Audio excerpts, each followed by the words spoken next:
Soviet Union actually had two startups.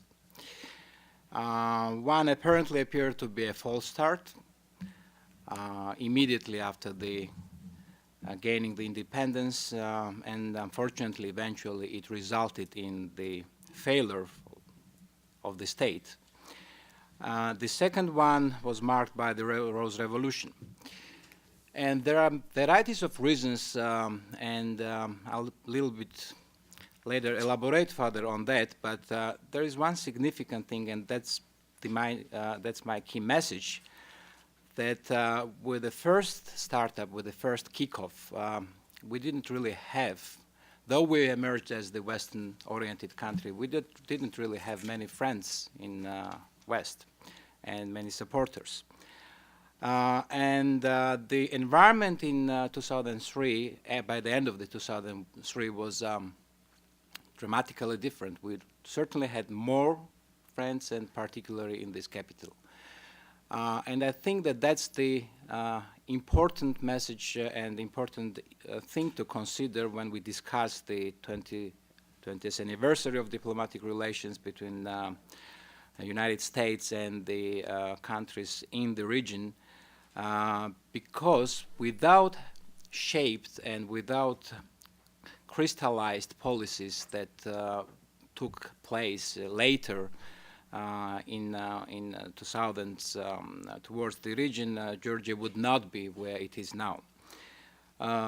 So going back to the early 90s and trying to stay within the economic focus, we emerged with the extremely heavy burden of Soviet legacy, with the degenerated skills, with no whatsoever knowledge of fiscal policies or economic policies, governance or foreign relations.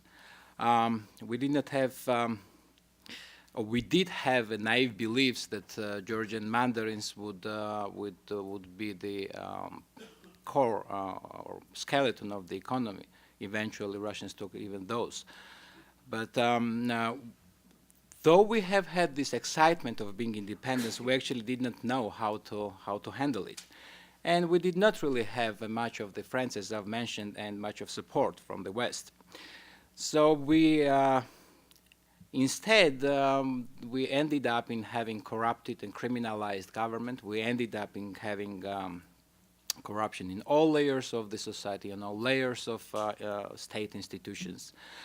And we actually missed effectively the opportunities that emerged in early 90s, and unlike Poland or other Eastern European countries, we completely missed that opportunity. Well, I'm not going into the detailed analysis of the external powers that have been fueling and incentivizing degradation of the Georgian society, and apparently we've experienced immediately the three civil wars and the consequences of it. But all in all, the result of all above mentioned actually was devastating for Georgia. The only, let's say, the island of hope is in this swamp was Georgia's aspiration towards the Western institutions and its commitment to the international Western society and Western institutions. The window of opportunity, yet another one, opened for Georgia, with the West shaping its policies toward the region and understanding that Georgia may be a valuable asset in supply and trading and energy routes from east to west. And as a result of those policies and as a result of implementing the respective project of international pipelines, Georgia actually got this niche which used as the platform for its further development, the niche of the transit country. But actually that was it. There was nothing else that the country would manage to build up on that skeleton. And as a result, we degraded further, and in 2003, we effectively became almost a failed state. And then we had this second startup, second kickoff, which is obviously well known to most of the people sitting here in this room, and we've been speaking about. There is a lot that was said about the Georgia's performance, but I want to emphasize that if you take the startup capital that Georgia started with back in 2003, we had zero. Treasury was empty. We had huge foreign debt. The liabilities were enormous. But on the other hand, on this right column of the balance sheet, you had enormous potential of the leadership, and you had the very strong popular vote.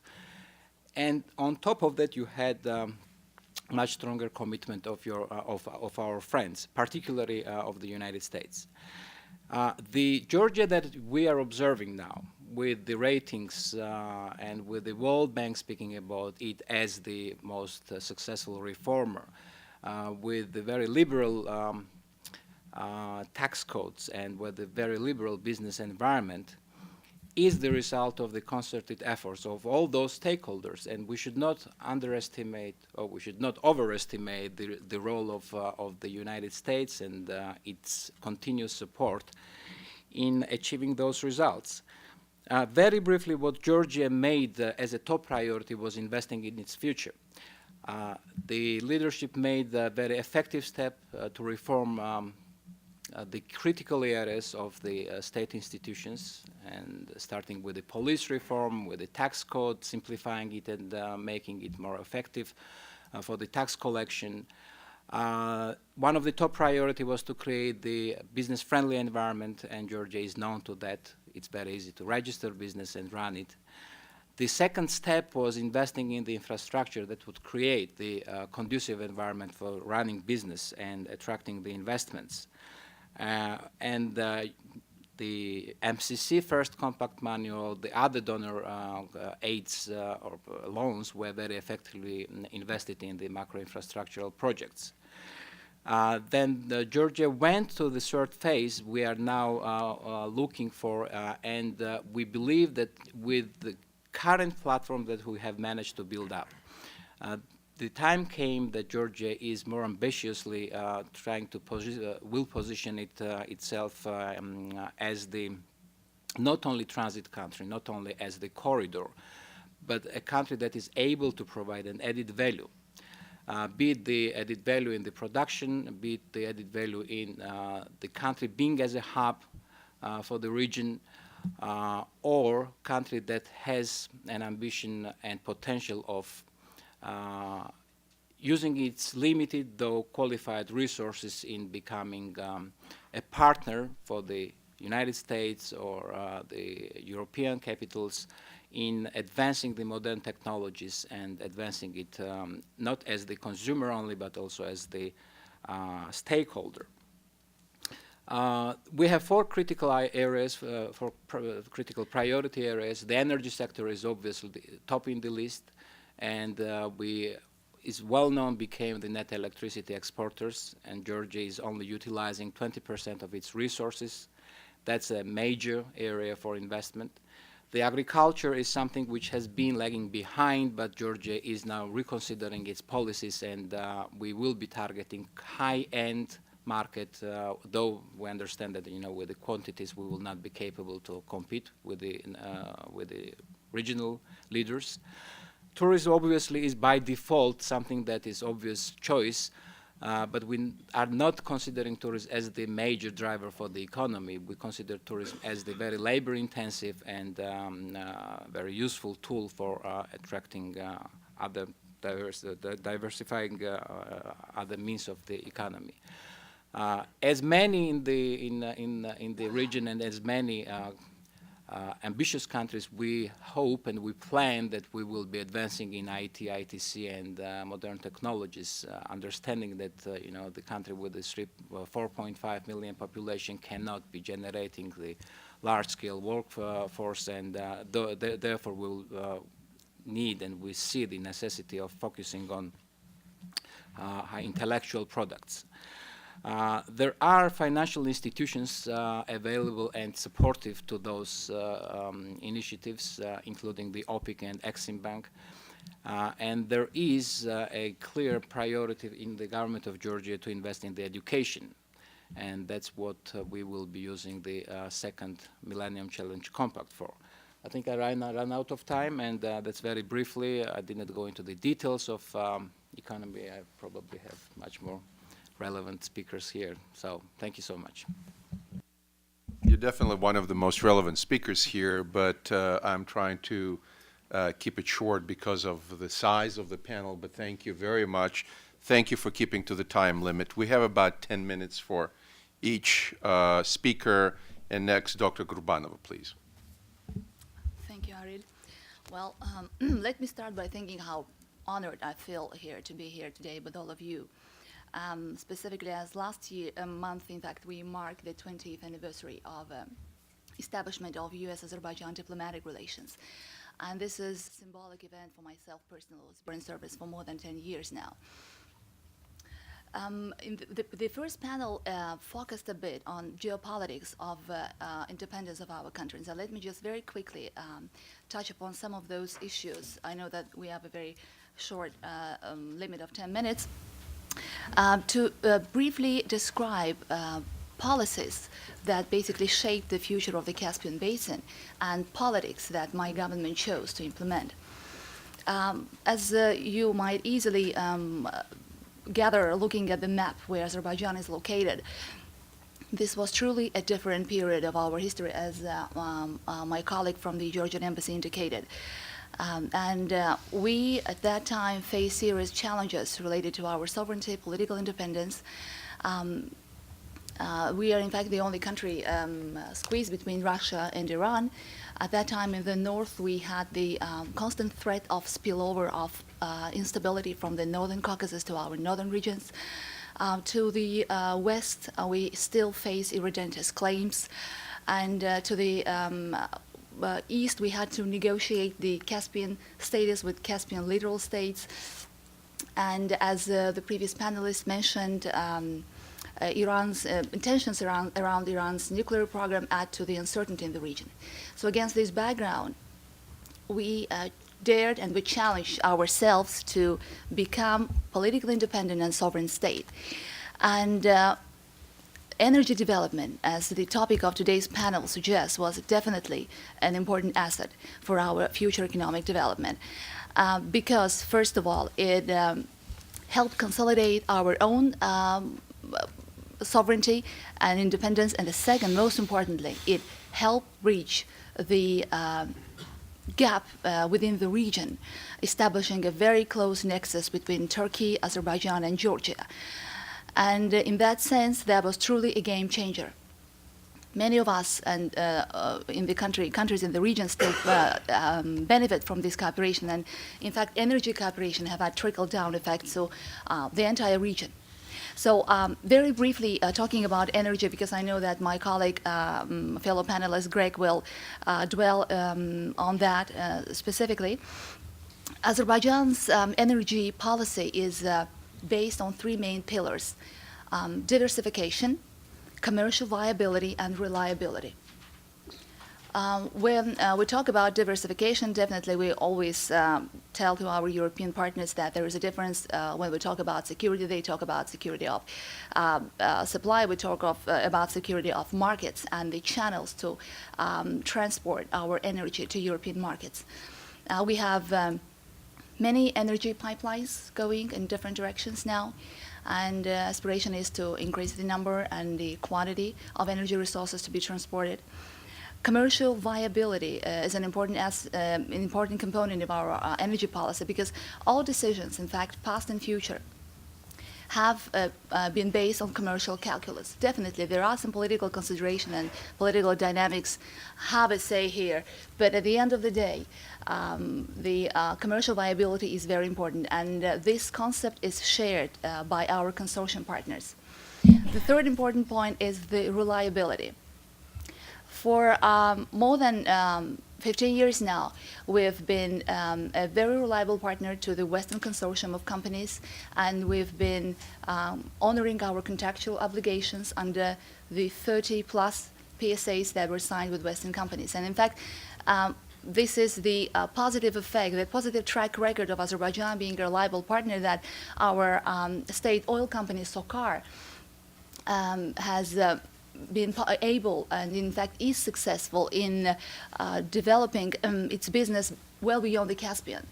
The recent deal that we witnessed with the ExxonMobil chain of companies, chain of gas, ExxonMobil, where SOCAR acquired 170 gas stations in Switzerland, is a recent example to that.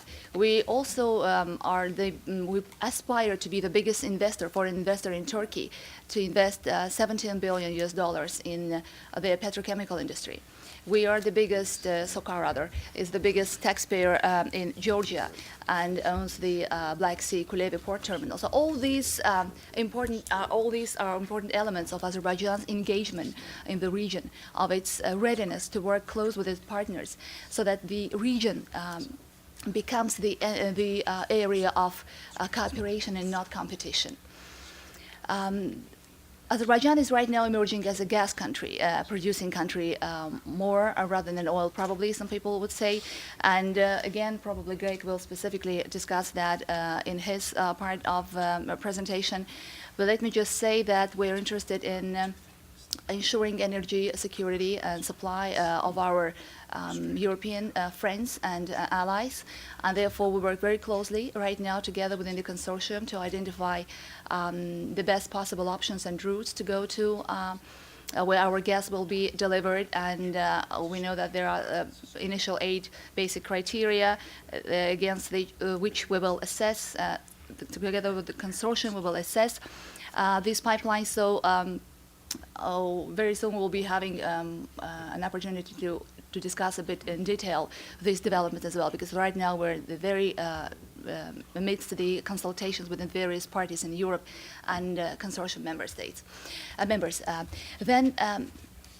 But that's an important thing that we have to realize when we talk about Azerbaijan and energy resources, is that we are specifically wary of the problems associated with overdependence on energy revenues. Therefore, the Azerbaijani government's goal has been diversification of its resource base, rather. And in that sense, another success story of ours would be the State Oil Fund of Azerbaijan, SOFAS, that has been recognized as a flagman participant of the Extractive Industries Transparency Initiative, AITI, that's been recognized as a brand for transparency in extractive industries. We also use the energy resources, basically, that are channeled to the State Oil Fund to support activities, investment activities in other countries. Recently, SOFAS contributed $100 million to the Africa, Latin America, and Caribbean Fund of the International Finance Corporation to support investment activities there related to promotion of projects in hotel management, transportation, infrastructure. And an important aspect of this development would be to build, in a positive sense, the circle of partners that would be engaged in cooperation with Azerbaijan, specifically based on terms of economic benefits, because we still have many opportunities to offer. My colleague here, fellow panelist Rashmi, will be able to speak more about the future model of Azerbaijan's economic development. Let me just quickly say that we plan to propel ourselves, I would say, to the ranks of the higher middle-income countries. And what do we plan to do for that? We're right now working on the strategy Azerbaijan 2020 that will focus on specific models of economic development for Azerbaijan. Definitely, diversification will still remain the major area where we'll focus and where government will pursue growth policies. But along with this, stimulation of innovation. So we're right now thinking about constructing technoparks relating academia and the business community, and strengthening human capital. We have many Azerbaijanis now who get education in the best universities all over the world, and definitely increasing and enhancing good governance, because making government agencies transparent, making them accountable is also an important goal of the government. Another part, let me just, I don't know whether how much time I have, because I still need to focus on a couple of things. Good. Maybe a couple of minutes. Okay, excellent. So let me quickly touch upon Azerbaijan's role as the transportation hub. The previous speaker, I guess it was Jeff, who specifically related importance of our region to the new Silk Road initiative supported by the United States. Already colleagues mentioned Baku-Tbilisi-Kars Railroad that will be in fact constructed end of this year, and once it's put into operation, it will be able to handle, in the first year of operation, it will be able to handle 1 million tons of cargo the very first year. We're right now expanding our airport to serve the needs of more than 3 million passengers in the coming years. The Baku new trade seaport, it will be built in 3 phases, and once it's completed again, will help support the handling of 11 million tons of cargo every year. So Azerbaijan is developing its transit capabilities to be to better serve the rising needs of Eurasian logistics. And I thought about specifically talking, dwelling more about U.S.-Azerbaijan bilateral economic relations, but probably since we don't have much time left, I will be very happy to answer any of your questions you might have related to specifics of the bilaterals. Thank you. Thank you very much. And now the view from the principal international financial institution, the World Bank. The bank has done a lot in the Caucasus. I'm honored to have been a part of it in the 90s on legal reform in Georgia and in Russia. But let's hear from 2 different perspectives, starting with Dr. Shankar. Thank you, Ariel, and many thanks to CSIS for organizing this very relevant event. I'm very happy to be here. I will focus my remarks on Azerbaijan. Specifically on how Azerbaijan can transform its natural resource wealth into its very ambitious target for economic development. And I think this is important, not just for commodity producers and resource-dependent economies in the region, but I think some of the lessons that will emerge from Azerbaijan's strategy will be useful globally as well. Sure.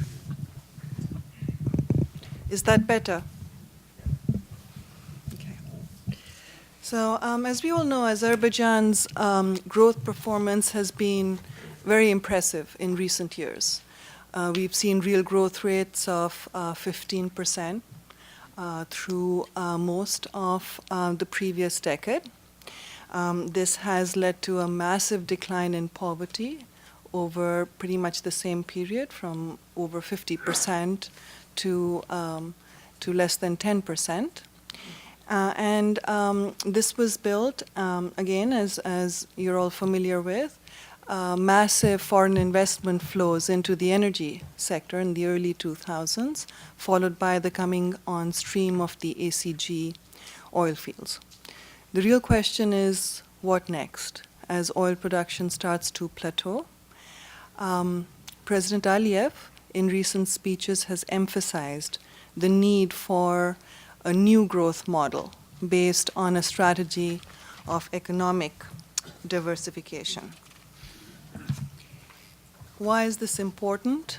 And what are some of the obstacles to achieving economic diversification is what I'll try to address next.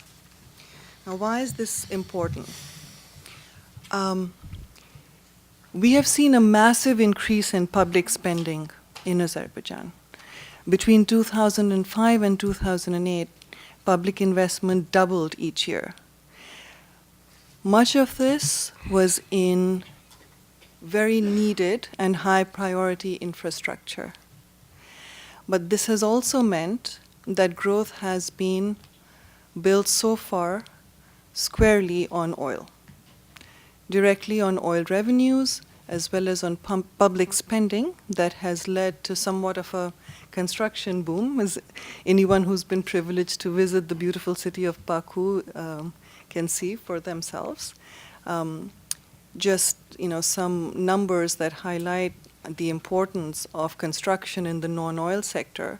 Construction grew 20% on average over the past 10 years, compared to around 3% for agriculture, 6% for industry from a very small base.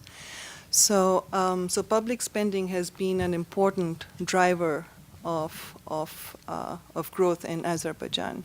And increasingly the debate within the country and among analysts who work on Azerbaijan is how private investment can start to substitute for some of the state spending. There are many reasons why there is a renewed focus on economic diversification. Exporting firms have been declining in number in the non-oil sector since 2002. This is, of course, partly due to Dutch disease effects that many of us are familiar with. Oil revenue fueled public spending has led to some real exchange rate appreciation, and this is damaging to competitiveness of agriculture, manufacturing, tradable services. But perhaps more importantly, Azerbaijan has made great strides in reducing poverty. But how can this performance be sustained and consolidated? And how can the emerging middle class be provided with the opportunities to satisfy their aspirations? Clearly, job creation is going to be very important. The population is young and growing, and it's unlikely that the oil sector or construction would provide the sort of opportunities that the population needs. So this means that the objective of the new growth model would be a more diversified economic structure. And this also means that the task ahead is going to be extremely challenging. At the very least, building a diversified economy is going to require creating a business environment that is enabling of innovation, that facilitates investment and fosters entrepreneurship. And this is by no means an easy task. In many Western countries, market institutions have evolved over a very long period of time. Azerbaijan has already started taking steps to strengthen market institutions. But the real challenge is to build institutions that are right for the country and to do this fairly quickly. The other aspect of economic diversification that is challenging, also because it's something that usually can't be speeded up, is the need to build a highly educated, skilled workforce, the product of a modern education system that produces workers who can help the country compete in global markets. Because clearly, if the onus of higher growth is going to be on the non-oil sector, for a small country like Azerbaijan, this will have to come from non-oil exports. And that means a great emphasis on competitiveness and on modern education. And these are usually outcomes that reveal themselves over a period of a generation or longer. So, even though this is a challenging task, countries have had success around the world in promoting diversification, and there are useful lessons from international experience that Azerbaijan could start to internalize, and in many cases has. The World Bank recently facilitated a high-level economic policy forum. We invited international experts from around the world, President Lagos from Chile, Hernando de Soto from Peru. Dr. Guang Kim spoke on education reforms in Korea. He was the education minister and is now the director of UNESCO. We also had agricultural experts, since agriculture and agribusiness has been identified as a key potential growth area for the country. And it was interesting to see how fruitful the discussions were and how relevant many of these country experiences were, and how well they resonated with the senior policymakers from the government of Azerbaijan who participated in this forum. So very briefly, since I know that we're short of time, in general, the starting point of any discussion was to take good macroeconomics for granted, to assume that Azerbaijan would continue with its good work on creating the state oil fund, SOFAS, and would continue and perhaps even strengthen the mechanisms that it has in place to insulate public spending a little bit from oil revenues. The idea being to provide to contain the real exchange rate appreciation that could be damaging to exports. So in general, one would assume that some sort of transparent, simple fiscal rule that allows this to happen could be one direction to go. And countries such as Chile, Norway, Botswana have had success with this.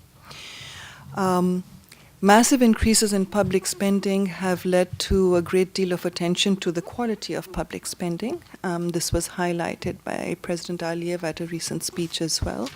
The need for careful project selection and fiscal transparency. And again, there are lessons here that Azerbaijan is already looking at, lessons from Chile, Peru, Australia, for example. Modern education to support economic diversification and growth plans, supported by experiences in Chile and Korea, and actually many other countries.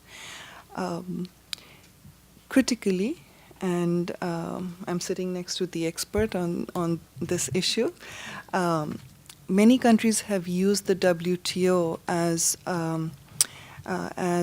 a forum for improving integration with the global economy. And also, in addition to facilitating market access, these multilateral agreements are often a good means for preserving market access.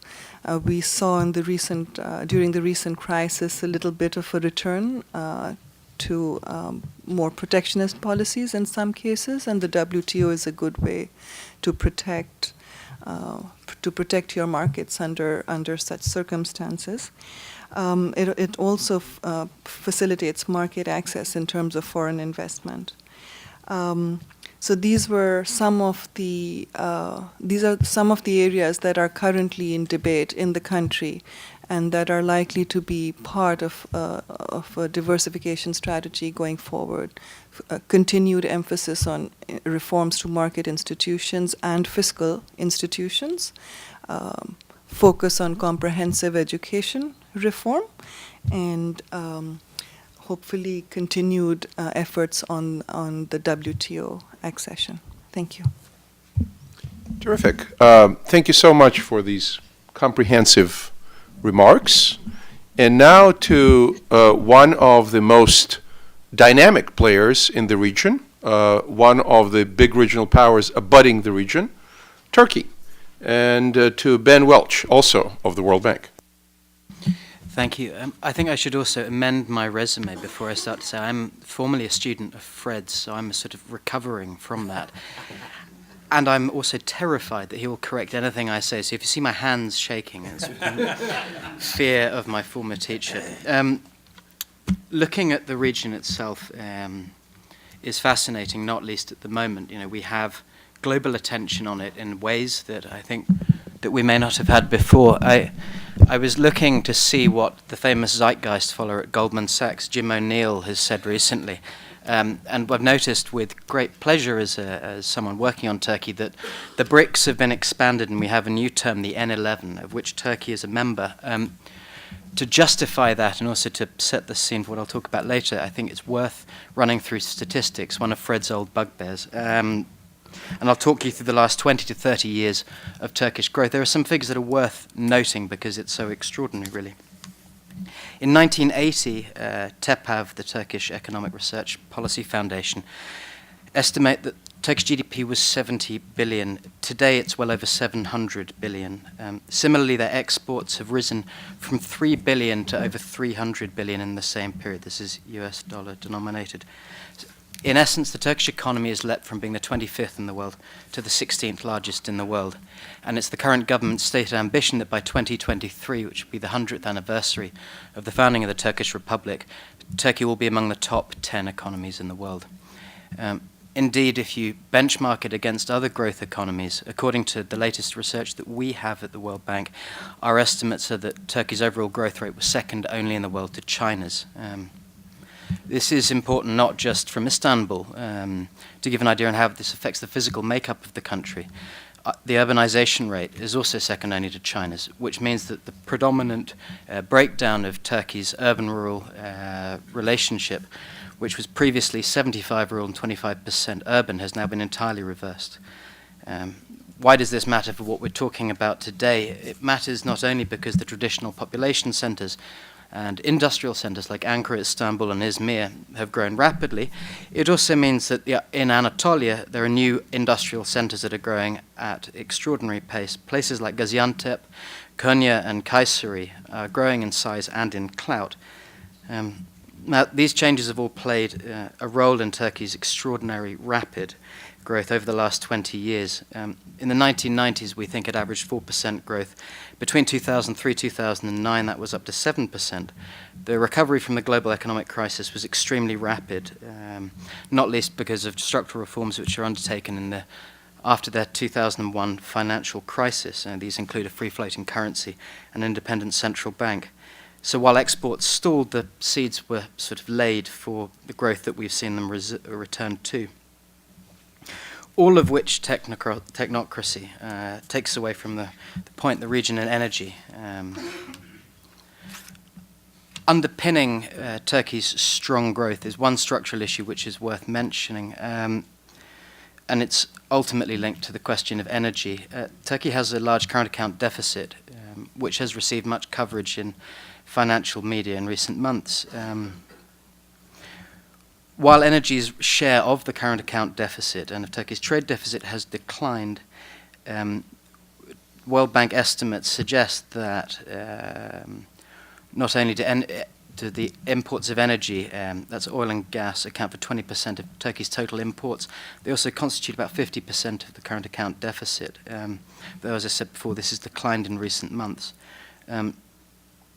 With natural gas accounting for what we think is about 50% of electricity generation and 31% of primary energy supply, with oil at about 28%, you can see there is an intimate relationship between Turkish growth and security, sustainability of energy supply. We think that energy and electricity demand will continue to grow rapidly by possibly as much as 7% in recent years. This is also an energy-intensive economy. They need 0.26 of a ton of oil equivalent for every $1,000 spent in GDP, where the OECD average is about 0.18%. So what does that mean for the bank and how we shape our relationship with Turkey. Now, today, as I sit here, we have a new country partnership strategy that is going through the board of the bank. Now, that will underpin our relationship for the next few years. One of the things we're working closely with the Turkish government on is in the area of energy sustainability and energy security. We estimate, for example, that with retrofitting of industry and buildings, the total potential of energy saving could be 27%, or 15.1 million tons of oil equivalent, which is 20% of Turkey's average energy imports. Which brings us to this point. There is a relative level of energy import dependency.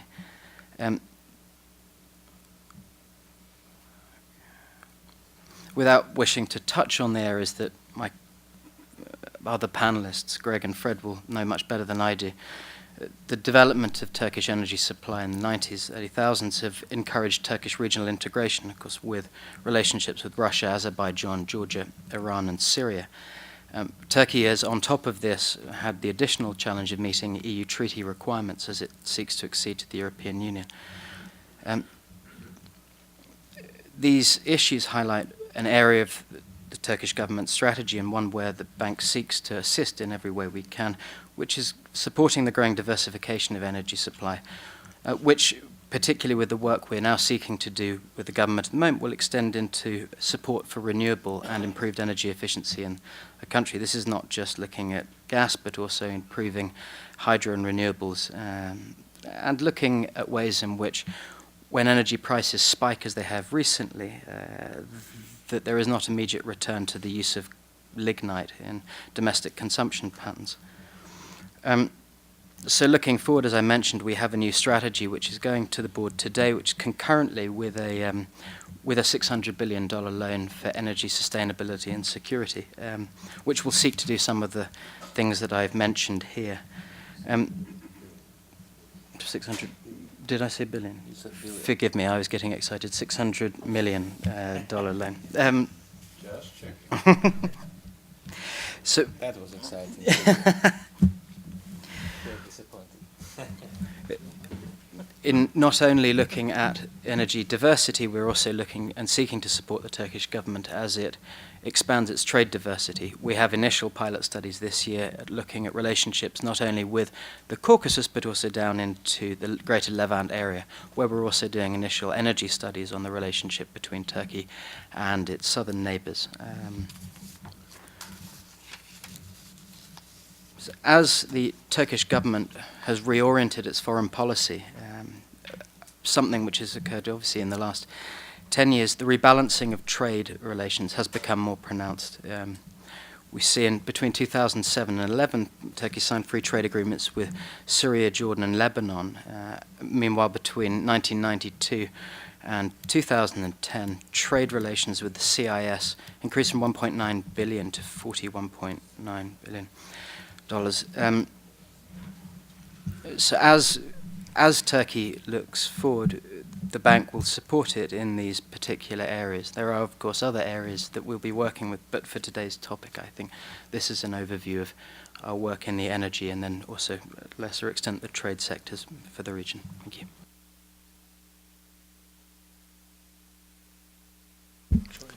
Terrific, short and sweet. Thank you very much. I think we have now time for Fred Starr. Fred? Thank you very much. After these very informative and thoughtful presentations, I'd like to focus your attention, if you please, on only one issue, which I would submit is going to become of enormous importance to the life of the countries that we're discussing today, and which will become a major factor not only in their economic life, and our subject, after all, is economic prosperity, but also in their geopolitical existence, and that will have very direct bearing on U.S. interests as well. I have in mind transport. And I include in this, of course, pipelines. It's interesting that the BTC pipeline, which we now tend to take for granted, was an extremely controversial and difficult thing to pull off. I would submit the most successful adventure of U.S. diplomacy since the collapse of the USSR.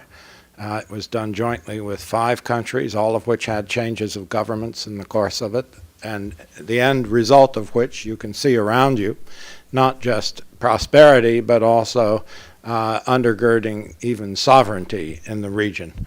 I do have that in mind, the transport of energy, but I have a broader development that I want to lay before you, and that is that this region of which we're speaking is going to become the major corridor of east-west transport on a continental basis.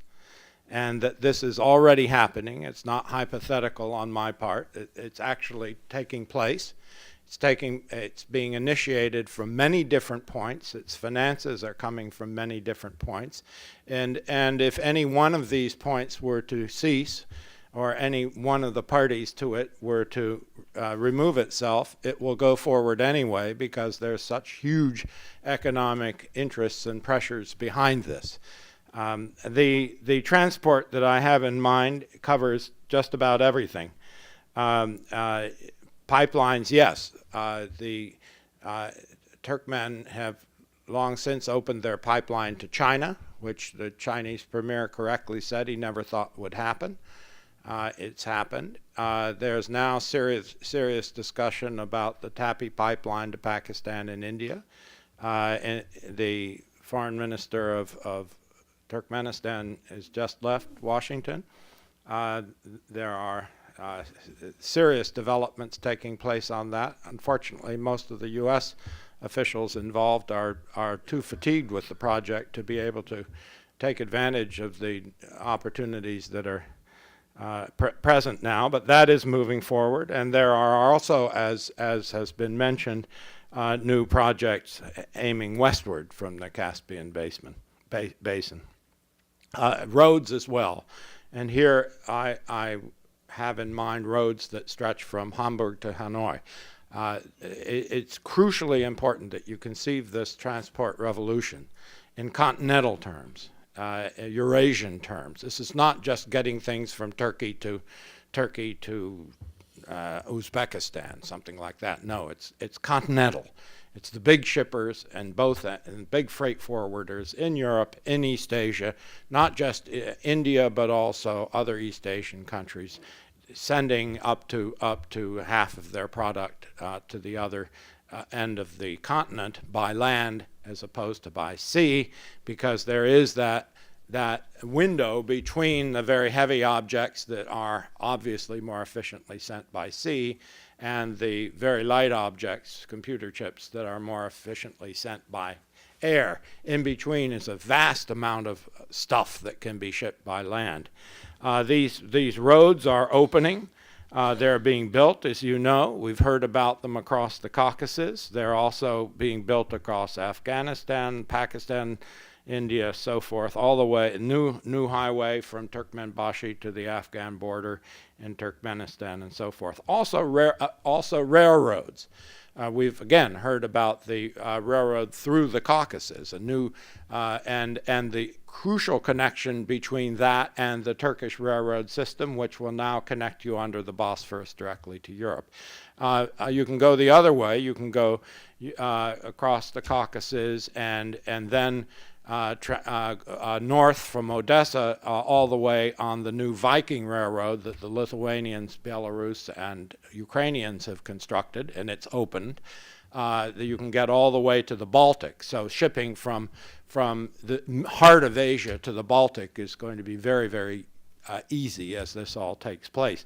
The railroads to the east are equally developed. Turkmenistan is just built a new railroad from its port at Turkmenbashi clear to the Afghan border, And from there, as you know, the first piece of an Afghan rail system is in place.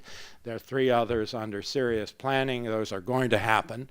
And then finally, from there, there's the new railroad clear across the belt of India, which is nearing completion. And so you really have a continental-wide rail system coming into being. The ports along this route are worth noting. One has been mentioned, the new port south of Baku. This is a really major facility, but there are also major facilities being built at Poti and at Batumi in Georgia, and indeed at Turkmenbashi, new major port there, new major port in Aktau in Kazakhstan. So all these are being interconnected in extremely important ways. The result is that you're going to see a vast increase in land shipping east to west and west to east. You'll have new players, new interests, and so forth. When Russia invaded Georgia, the only people who really took an urgent interest were outside of the region were those connected in one way or another with the BTC pipeline. Even the U.S., which was connected with it, was pretty passive. If that were to be repeated, you'd have other interested players. You'd have the Europeans involved in a serious way. You'd have China involved in a serious way. You'd have India involved in a serious way. They wouldn't sit on their hands and be as passive the next time. This is a game changer. This is a major corridor. And we're talking about one of its most vulnerable sections. It will be treated increasingly the same way we treat Suez, the Panama Canal, the Straits of Hormuz, or the East Asian Straits, as something that the international community has an interest in keeping secure and open. And that is truly transformative in terms of the diplomacy. We won't be talking just about Turkey, Iran, and Russia, and so forth. We'll be talking about many other interested parties. This will, I think, lead in due course to some understandings on how this will all work. Russia's interest will presumably continue, but they will shrink relative to the growing interests of everyone else. So they will have to become part of what I would characterize as an emerging concert. What does this mean for U.S. policy? 3 very quick points in conclusion. First, all this is going to happen with or without the U.S.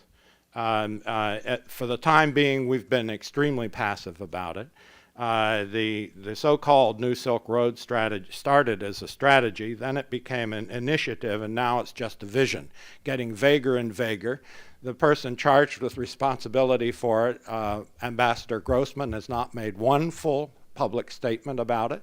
The President of the United States has not mentioned it. No one from the National Security Council has mentioned it publicly. It all looks like, so far, a charade. Let's hope it's more than that.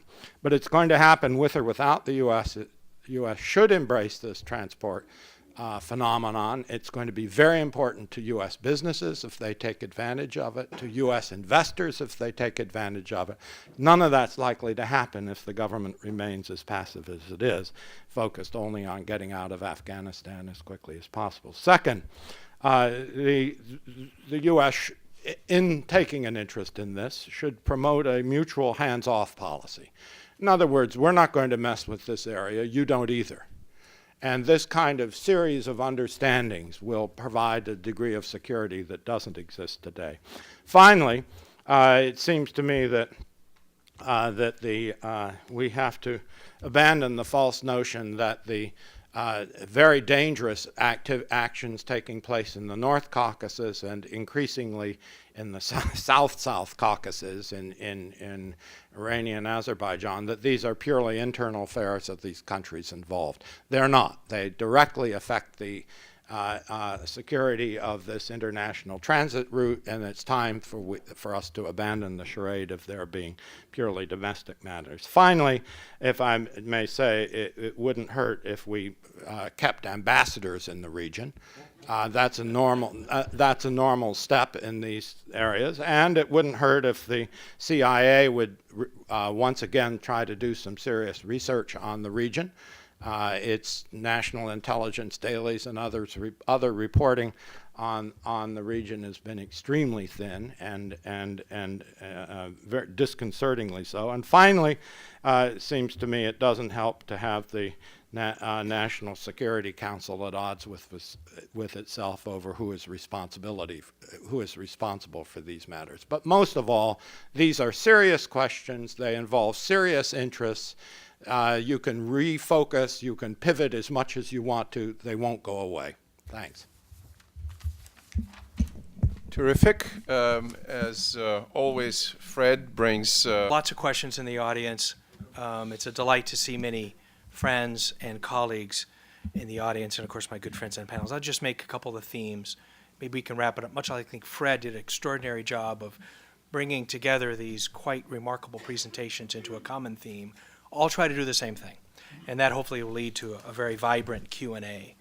I think number one is that for those of us who lived and worked in this region 20 years ago, and many of you were in this room 20 years ago, it's absolutely extraordinary what's happened in the intervening 20 years. Nobody, I think, was profound enough to project the situation in these countries today as opposed to what happened 20 years ago. We worried about their survival, and today you can tell in this panel presentation, we're now worried about if they're going to take the right development model. Wow, that's quite extraordinary. The same other principal theme is that as these countries develop and gain extraordinary wealth, as middle class begin to develop, countries are looking not only to diversify, but they're also looking to diversify their external connections. And what's at risk, as Fred pointed out, and World Bank colleagues pointed out, is the connection. Where are these countries going to connect commercially, economically, culturally, and politically? That's also very much at risk. 20 years ago, these countries, a couple of countries in the regions, possessed extraordinary energy assets and opted deliberately politically to develop and monetize those assets. And so while we can talk about, gee, the downsides of an oil-based economy, for countries like Kazakhstan and Azerbaijan, it was exactly the right decision to make. And the success has been simply remarkable. Kazakhstan is producing in the neighborhood of 500,000 to 700,000 barrels of oil a day. Azerbaijan today is producing nearly 1 million barrels of oil a day. And as we look at issues today around supply and demand, nobody is calling into question those decisions of those countries 20 years ago to develop their oil assets and monetize them for export to Western markets. Nobody calls that into question today. It's a quite extraordinary development. At the same time, these countries also realized that in order to develop and monetize their assets, they also had to integrate regionally. Extraordinary step for many of these countries who lived in the Soviet Union as republics, but also required to reach out to newly independent states with their own issues, their own political challenges, and their own economic challenges, and to integrate economically in order to collaborate politically through infrastructure primarily. And in the energy world, this is around. My name is Aram Vanetian, Voice of America Armenian Service. We heard about the title of this panel was Energy, Pipelines, and Economic Reforms. But we didn't. Can you speak up, please? Sorry? Louder, Yeah. please. We didn't speak about Armenia. There was no any panelists speaking about Armenia. We have energy. Armenia has nuclear power station. We don't have pipelines, but we have economic reforms. I would be happy to hear something about Armenia too. And also, we heard many numbers. We could have read, even online in Wikipedia about the growth in Azerbaijan, Turkey, Georgia. All these numbers are online. You can read. What do these numbers mean politically? What can they do between the countries, neighboring countries in the region? Okay, I Does, think does, we're- does yeah. this give, for example, these numbers, economic growth in Azerbaijan, does this, or Turkey or other countries, does this give upper hand to any country to say that it is already ready to attack a neighboring country, as it was said by Azerbaijan's defense minister? So this was my question. Right. First, the administrative issue of where are Armenian representatives. The organizers informed me that they invited Armenian embassy representatives and they declined to come, saying that this is not a Caspian country. But we have Georgia. We also invited other Caspian countries, and in some cases people just didn't show up. We also invited U.S. officials, and they didn't show up. I guess U.S. is not a Caspian country. On the substantive and very important question that you're asking, what do these figures mean in terms of diplomatic development, in terms of outlook for peace? I would probably, in the interest of time, ask Fred Starr to address that. Or you can save it for the lunchtime conversation. Look, frankly, the analytic work is still very thin. I think the energies that we're discussing today are as much centripetal as centrifugal.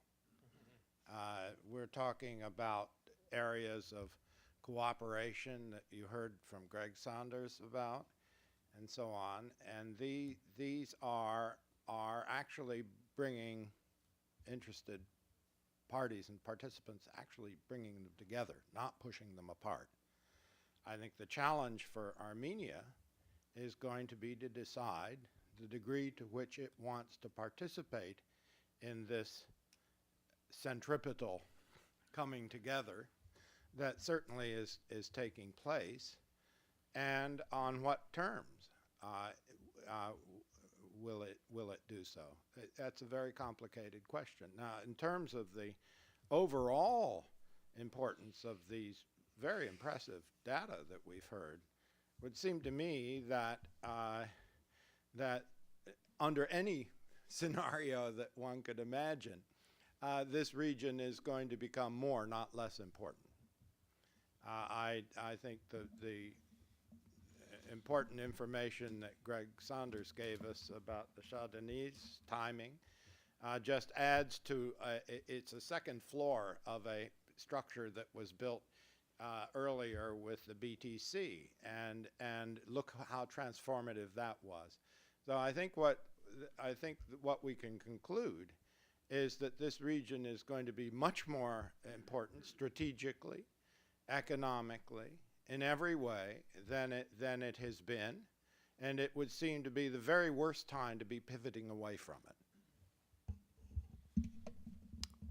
Thank you, Fred. I think Nargiz Gurbanova had something to say, and then we have to move on to other questions, so everybody's happy. Well, in my understanding, the entire panel and what we discussed here was self-explanatory.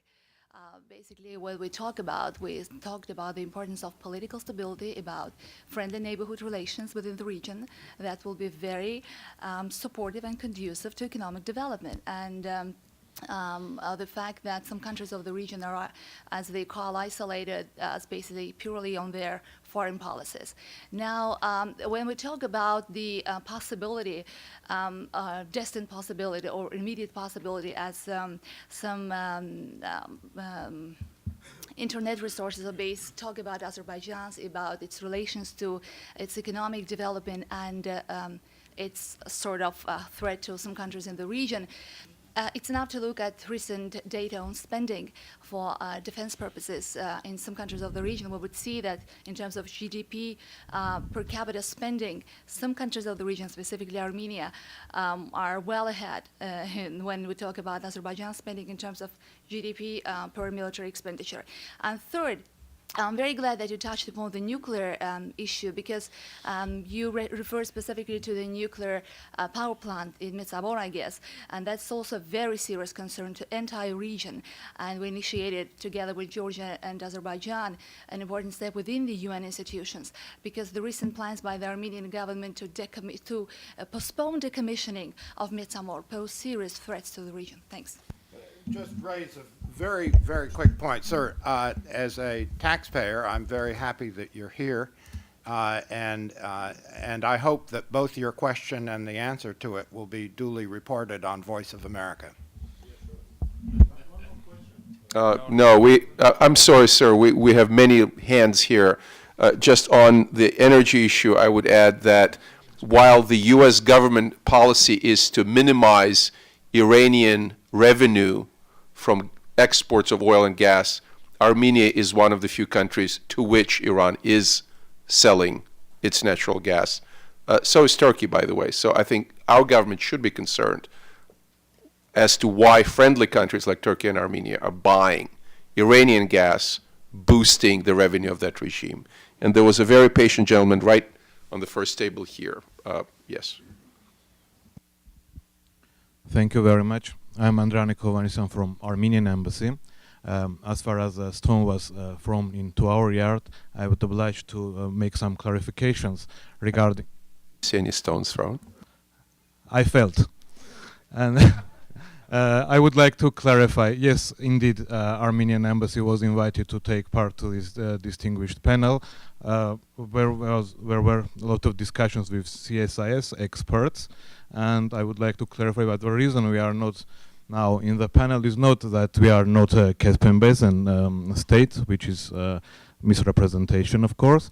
We are not on the panel because we were told that the second panel would be devoted mainly to hydrocarbons and to energy pipelines. And this is a quotation from my conversation to CSIS experts.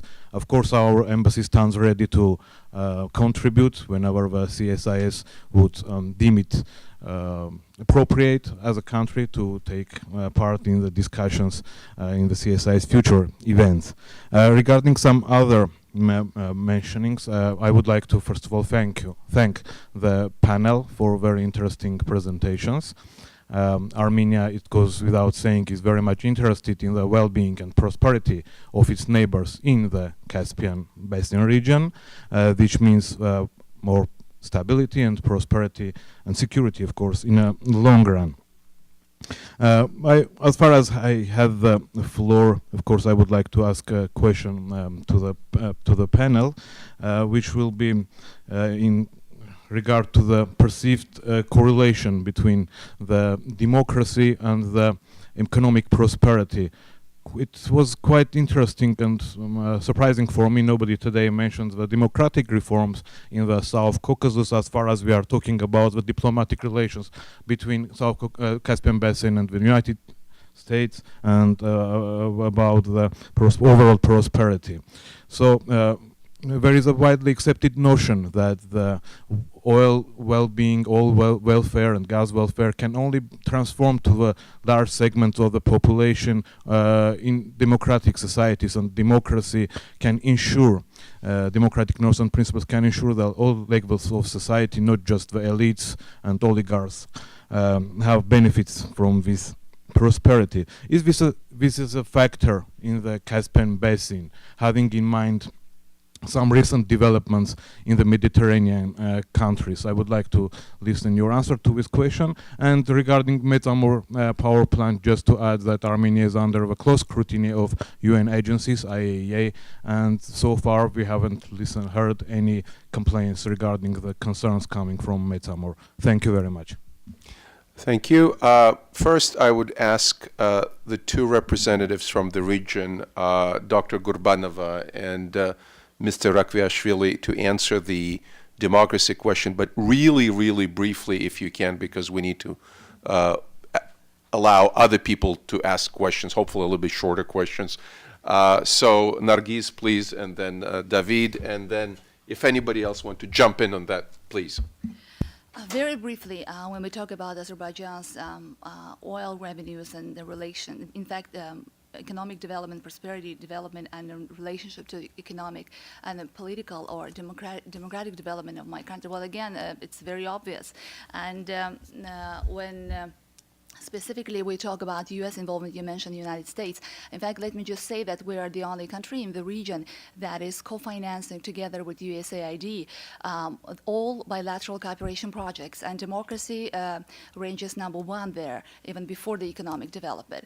So as I mentioned before, the positive spillover effects of economic development of Azerbaijan to building stronger institutions, to building a responsible and reliable government sector is very well seen and appraised by our counterparts, but we will definitely be working in that direction. Thank you.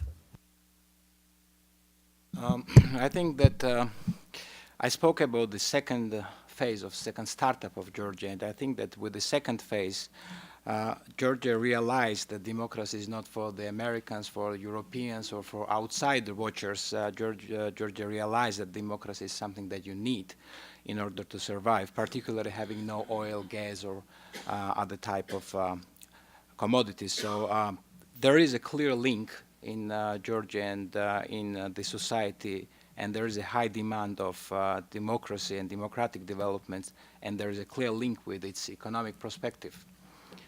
If this answers your question. Certainly we have no oil to interpret or translate it into something else. Thank you, the Georgian DCM. I'll let Dr. Shankar comment real quick, and then we can move on. Show me the hands again. 1, 2, woo. Okay, we'll wrap it up after this. Yeah. Thank you very much for that very important question. As you know, at the World Bank, there's a great deal of focus on governance and economic and its importance to economic development. In the specific context of the South Caucasus, we see a great deal of interest coming from the countries. We see a great deal of interest in all the countries of the region in the Georgia experience. I'm privileged to work both on Azerbaijan and Georgia, and I mentioned during my remarks that while there's a great deal of focus on reforming and strengthening market institutions to promote economic development, this is something that's difficult to do, challenging, and extremely time-consuming. But Georgia is one country that actually did transform its business environment very rapidly. And you see a great deal of interest and debate over the lessons from the Georgia experience just now in the region. So thank you again, very important question. Very well.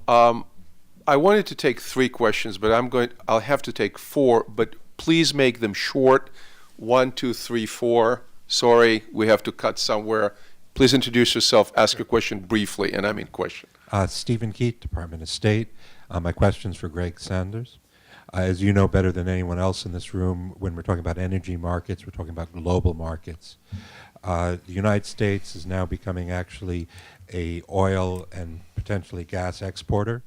As U.S. shale gas production expands, and over time as we perhaps become a bigger exporter, as the Europeans go and start developing their own sources, to what extent will this diminish the importance of Caspian oil and gas? And also, to what extent does the Caspian region have its own shale oil and gas to be developed in the future? Thank you. We're going to collect these last 4 questions. The lady right next to you. Yeah. Hi, my name is Tatiana Ganieva. I work for the United States Marine Corps, and my question is also to Greg. In your opinion, will the pipelines that Russia plans to build to transport Russian energy to Europe, will it affect the building of the pipelines that Azerbaijan is planning to build, also to transport Azerbaijan's energy to Europe? Thank you.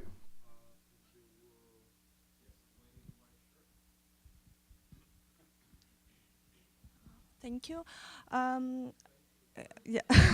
For fashion advice. Yeah. You've We written talk a book about about energy sector importance in developing the region and diversification in the region.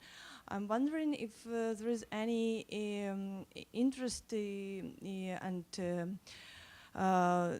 emphasis will be put on developing electricity grid connection and especially developing a renewable energy potential in those countries. So it's very brief. Thank you. And yes, and the last question right behind you. Yes, the gentleman there. Aram Avetsyan, Anchor Office. I have a specific question to Mr. Rashmi Shankar on Azerbaijan issue. You mentioned a lot of few challenges in Azerbaijan, but it seems that high level of corruption continues to be the biggest problem for the country, since some international watchdogs put Azerbaijan, for example, on 143 place in the, and even in 10 the worst corrupted countries in the world, like according to the Forbes magazine. My question is that World Bank in its report directs the issues of Azerbaijan, and could you detail a little bit about the corruption level in Azerbaijan and how World Bank deals with this issue? Thank you. Okay, Greg, you had two questions on oil and gas, U.S. exports, and the relative importance of the Caspian and also the Russian pipelines. So. Thanks, Steve, for the question. This is an extraordinary development, the domestic U.S. energy production over the last couple of years, almost exclusively from privately owned lands. It's a remarkable development for which markets and companies are still coming to grips with what happens next. And this debate is underway in Washington. What is the use of this extraordinary growth in production of natural gas, primarily from shale? Still an open question. It is also equally clear that countries in Eastern Europe seek to diversify supply and transition power generation from coal to natural gas. And as such, those countries will remain keenly interested in Caspian markets, as well as any new additional supply that becomes available into the region. So our view is that over the next sort of 20 years, southern, but primarily into Central and Eastern Europe, will be huge markets for Caspian gas, as they will continually for Russian supplies as well. Lastly, on the question of Russian pipelines, this is a complementary development.